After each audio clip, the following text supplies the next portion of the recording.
আজ মাম এসেছে বাড়িতে, কারণ ওর আজকে কলেজের প্রথম দিন, তাই দুই বোনে যাবে বলে ঠিক করেছে। মেয়ের আজকে দ্বিতীয় দিন কলেজে, তবুও একসাথে দুই বোনে যাবে কলেজে, তাই মাম এসেছে। এবার তার চুলটা আবার মেয়ে বেঁধে দিচ্ছে। তাই এখানে খাওয়া দাওয়া করে যাবে, বললো সব এসে ভাত খাবে, তাই ঘুগনি মুড়ি করেছিলাম সেটাই খেলো, ঘুগনি মুড়ি মিষ্টি ওগুলো খেয়ে ওরা যাবে। তো এখানে গল্প শুরু করেছে, ওরা চলে যাবে, তারপরে তখন আমি দুপুরে রান্না বসাবো। তো একটু সময় আছে বলে ওরা বসলো, তো আমিও ভাবলাম যে আমি একটু বসে গল্প করি, তারপরে তখন রান্না করব। রান্না বেশি কিছু হবে না, শুধু করব হচ্ছে 2 রকমের মাংস আর ভেন্ডি ভাজা, একটু আনারসের চাটনি, কারণ দিদি মেয়েটা আবার কিছুই খায় না সেভাবে।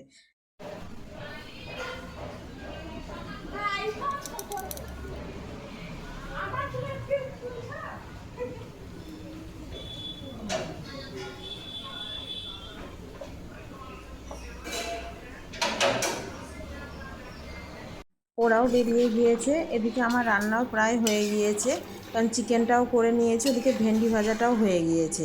এদিকে মটনটা বসিয়েছি, আর ওইদিকে আনারসের চাটনিটা পাশের গ্যাসে বসিয়েছি। আর ভাত তো সকালেই করেছি, কারণ ছেলে খেয়ে স্কুল গিয়েছে, ও ঘুগনি ভাত আর একটা ডিম ভেজে দিয়েছিলাম, ওটা দিয়ে খেয়ে গিয়েছে। বলেছে আমি এসে আজকে রুটি মাংস খাবো, ওর জন্য আবার পরে দুটো রুটি ভেজে দেবো।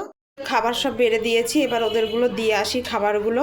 অনেক দেরি হয়ে গিয়েছে ওদের কলেজ থেকে আস্তে আস্তে, আর ওদের প্রথম কলেজ, আজকে একটু গিয়ে গল্পও শুনবো। এটা মেয়েরটা দিয়ে আসি, মেয়ে মটন খায় না বলে ওর জন্য চিকেন করা হয়েছে। ভাত দিয়েছি সেটুকুকেও তুলছে, তাহলে দেখেন কার কার সাথে দেখা হলো কলেজে।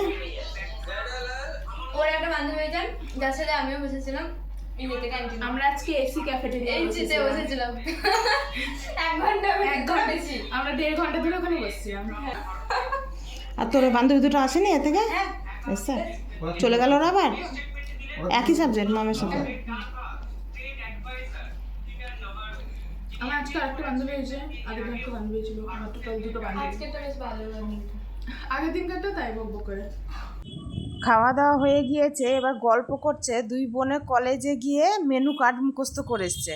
50 টাকা মাছ দিলে 50, হ্যাঁ মাছ দিলে 50 টাকা, মানে 5 টাকা মাছের দাম, ঠিক আছে তো? আর এমনি ভেজ থালি হলে সেটা 45 টাকা দাম। আর তার সাথে চিকেন নাই ওই ক্যান্টিনে। হ্যাঁ, তারপরে তোমার চপ বেগনি 5 টাকা করে, ঘুগনি মুড়ি বা মশলা মুড়ি 10 টাকা, ঘুগনি লুচি 20 টাকা, 4 পিস লুচি আর ঘুগনি 20 টাকা। চলুন তাহলে বাকি গল্প ওদের কাছে শুনি, আর ভিডিওটি আজ এখানেই শেষ করলাম। ভিডিওটি কেমন লাগলো জানাবেন, ভিডিওটি ভালো লাগলে একটি লাইক করে দিবেন, আর চ্যানেলটি সাবস্ক্রাইব করে দিন। আসবো আবার কোনো নতুন ভিডিও নিয়ে, ততক্ষণ সকলে ভালো থাকবেন, সুস্থ থাকবেন।